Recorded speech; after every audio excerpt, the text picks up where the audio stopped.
কড়াইটা অলরেডি আমি গরম করে নিয়েছিলাম। এর মধ্যে আমি দিয়ে দিলাম পরিমাণ মতো সাদা তেল। দিয়ে তেলটাকে আমি ভালো করে নাড়িয়ে চাড়িয়ে নিচ্ছি। তেলটা গরম হয়ে গেছে। এবার এর মধ্যে দিয়ে দেবো ছোট ছোট করে পুঁই শাকের ডাঁটা যে আমি কেটে রেখেছিলাম, কুমড়ো, আলু এগুলো দিয়ে দেবো। এই আলু কুমড়ো দিয়েই আমি রেসিপিটা করেছি, কারণ সবসময় সবজি ঘরে রাখা থাকে না সবার। এই দুটো সবজি মোটামুটি সবার বাড়িতেই থাকে। তো সেই কারণের জন্যেই আমি খুব কম উপকরণ দিয়েই এই রেসিপিটা করার চেষ্টা করেছি। এবারে দেখো এর মধ্যে দিয়ে দিয়েছি হাফ চা চামচ পরিমাণ হলুদ গুঁড়ো আর হাফ চা চামচ পরিমাণ। এবারে ভালো করে আমি একটু ভাজা ভাজা করে নেব, যতক্ষণ না লালচে ভাবটা আসছে ততক্ষণ অবধি। এবার আমি একটা ঢাকনা দিয়ে দিলাম যাতে একটু আলু, কুমড়ো আর ডাঁটাটা একটু সেদ্ধ হয়। তো দেখো আমার ডাঁটাটা, আলু আর কুমড়ো অনেকটাই সেদ্ধ হয়ে এসছে, আর একটু লালচে লালচে ভাবও চলে এসছে অনেকটাই। এবার একটু ভালো করে আমি নাড়াচাড়া করে নিচ্ছি যাতে নিচে লেগে না যায়। আর আমি এই রেসিপিটা মানে জল ছাড়া করেছি।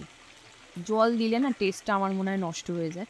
তো সেই কারণের জন্য আমি জল ছাড়া করার চেষ্টা করেছি।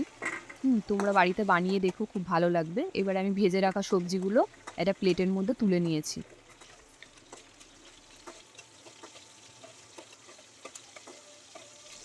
এবার ওই একই তেলে আমি যে মাছের মাথাগুলো নিয়েছিলাম সেগুলো পরিষ্কার করে আমি ধুয়ে নিয়েছিলাম, নুন হলুদ মাখিয়ে রেখেছিলাম।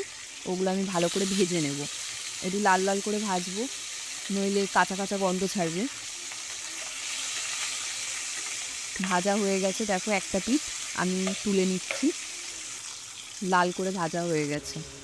এবার ওই যেই তেলে আমি মাছ ভাজলাম সেই তেলের মধ্যে আমি আরেকটু পরিমাণ সর্ষের তেল দিয়ে দেবো। এই তেলটা তোমরা তোমাদের পরিমাণ মতো দিও।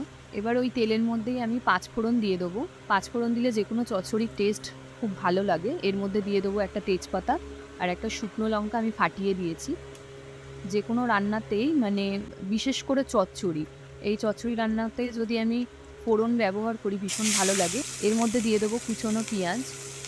এই পেঁয়াজের মধ্যে আমি লবণ দিইনি, কারণ আমি পুঁই শাকের মধ্যে তো জল ব্যবহার করিনি বা করবও না। সেই কারণের জন্যেই আমি নুনটা এর মধ্যে দিলাম না, যদি এক্সট্রা হয়ে যায় সেই ভয় থেকেই একটা দিইনি। তো নুন ছাড়াই এটা ভালোভাবেই ভাজা ভাজা একটু করে নেবো 2 মিনিট মতো। তো দেখো তোমরা ভাজা ভাজা হয়ে এসছে, একটু হালকা ব্রাউন কালার এসে গেছে। এবার এর মধ্যে আমি দিয়ে দেবো, পেঁয়াজটা ভাজা ভাজা হয়ে গেছে, এবার আমি এর মধ্যে দিয়ে দিচ্ছি পেঁয়াজ, আদা, রসুন, টমেটো, কাঁচা লঙ্কার পেস্ট। এবার আমি কড়াইতে মশলার পেস্টটা দিয়ে ভালো করে নাড়িয়ে ছাড়িয়ে নেব। এবারে একে একে মশলাগুলো দিয়ে দেব। এই জিরের গুঁড়ো দিয়েছি, হলুদ, লবণ স্বাদ মতো, সামান্য মিষ্টি। পুঁই শাকের চচ্চড়ি একটু মিষ্টি মিষ্টি না হলেও ভালো লাগে না, সব কিছুই যেন ইকুয়াল থাকে সেটা দেখতে হবে। এবার আমি ভালো করে মশলাটাকে কষিয়ে নেব। এবার আমি ঢাকনা দিয়ে দিয়েছি, 2 মিনিট রেখেছিলাম। তারপরে ঢাকনা খুলে দেখো মশলার গা থেকে তেল ছেড়ে গেছে। মশলা যত কষানো হবে খেতে তত টেস্ট হয়, এটা আমি আমার মা, শাশুড়ি মা এদের মুখ থেকেই শুনেছি, ওদের কাছ থেকেই আমার রান্না করা শেখা। এবার ভেজে রাখা সবজিগুলো ওর মধ্যে দিয়ে দেবো।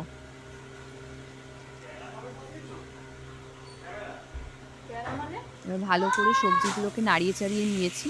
এবার যে পুঁই শাকের পাতাগুলো ছিল সেগুলো এর মধ্যে দিয়ে দেবো। পাতা দিলে জায়গাটা অনেকটা লাগে, তো সেই কারণে নাড়াচাড়া করতে একটু অসুবিধাই হয়। তবুও আমি অল্প করে আস্তে আস্তে করে খুন্তি দিয়ে নাড়িয়ে চাড়িয়ে নিয়েছি, আর বেশি কিছু করিনি। আমি ঢাকনা দিয়ে দিয়েছি। 3 মিনিট বাদে ঢাকনা খুলে দেখলাম অনেকটাই সেদ্ধ হয়ে গেছে। আমি মাঝেও একবার ঢাকনা খুলে দেখেছিলাম, তো এখন ভালোভাবে সেদ্ধ হয়েছে দেখো। আরও কিছুক্ষণ কষতে দিতে হবে। আগেই বলেছি এটা জল ছাড়া সম্পূর্ণ রেসিপিটা করব। এবার মাছের মাথাগুলো আমি দিয়ে দিলাম। আর এই প্লেটে যে মাছের মাথা ভাজার যে তেলটা দিলে খেতে খুব সুন্দর লাগে, আমি ওই জন্য তেলটা দিয়ে দিয়েছি কড়াইয়ের মধ্যে। এবার মাথাগুলোকে আমি খুন্তি দিয়ে ওইখানেই ভেঙে ভেঙে নেব। ভালো করে নাড়াচাড়া করে নিচ্ছি।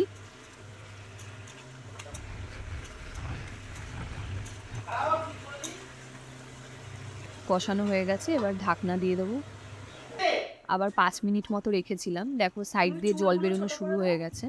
পাতা আসলে মজে যায় তো, ওই যে জলটা সাইড থেকে বেরোচ্ছে, ওই জলেই পুরো সবজিটা আরেকটু সেদ্ধ হবে। তো দেখছো এবার আস্তে আস্তে জলটা টেনে নিচ্ছে। জল ছাড়াই কত সুন্দরভাবে রেসিপিটা রান্না হয়ে গেল। তো বন্ধুরা বলো দেখতে কেমন হয়েছে? দেখতে আমার কাছে তো ভীষণ ভালো লেগেছে, আর খেতেও অসম্ভব সুন্দর টেস্ট হয়েছিল।